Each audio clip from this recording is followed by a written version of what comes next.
আল্লাহ রাসূল সাল্লাল্লাহু আলাইহি ওয়াসাল্লাম তিনি একদিন বলেন যে দুনিয়াতে কিছু আল্লাহর মেহমান আছে। দুনিয়াতে কিছু আল্লাহর মেহমান আছে। সাহাবীরা বললেন, ইয়া রাসূলুল্লাহ সাল্লাল্লাহু আলাইহি ওয়াসাল্লাম, সেই মেহমান কারা? আল্লাহ রাসূল সাল্লাল্লাহু আলাইহি ওয়াসাল্লাম বলেন, ওই মেহমান হচ্ছে তারা যারা কোরআনওয়ালা, তারা হচ্ছে আল্লাহর মেহমান।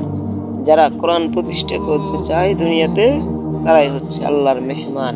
যারা কোরআনকে অন্তরে লালন করে, যারা কোরআনের সাথে থাকে, যারা কোরআনকে ভালোবাসে এবং কোরআনকে আঁকড়িয়ে ধরে, তারাই হচ্ছে আল্লাহর মেহমান।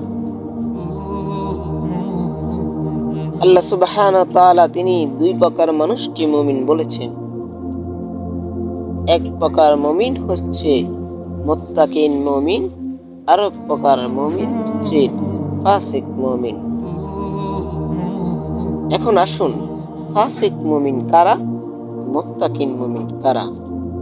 আমাদের এই ফাসিক মুমিন এবং মুত্তাকিন মুমিনের ভিতরে ব্যবধান করতে হবে। আল্লাহ কেন তাদেরকে দুই প্রকার মানুষকে মুমিন বলেছেন? এক প্রকার মুমিনকে ফাসিক বলেছেন, আর এক প্রকার মুমিনকে মুত্তাকিন মুমিন বলেছেন। ফাসিক মুমিনকে আল্লাহ সুবহানাহু ওয়া তাআলা ওনার বাম পাশে রেখেছেন, আর মুত্তাকিন মুমিনকে আল্লাহ সুবহানাহু ওয়া তাআলা ডান পাশে রেখেছেন। গুরুত্ব সহকারে শুনতে যাবেন, বলবেন, শুনবেন, এটাই আপনাদের জন্য উত্তম হবে। সর্বপ্রথম আসি, ফাসিক মুমিন কারা?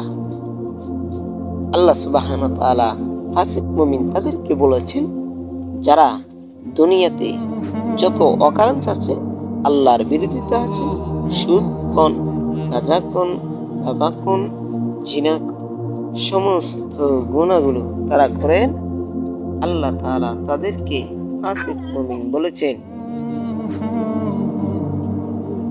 যত অন্যায় কাজ আছে, আল্লাহর বিরোধিতা সমস্ত কিছু করে এবং তারা নামাজও পড়ে, হজও করে, যাকাত দেয়, তারাই হচ্ছে ফাসিক মুমিন।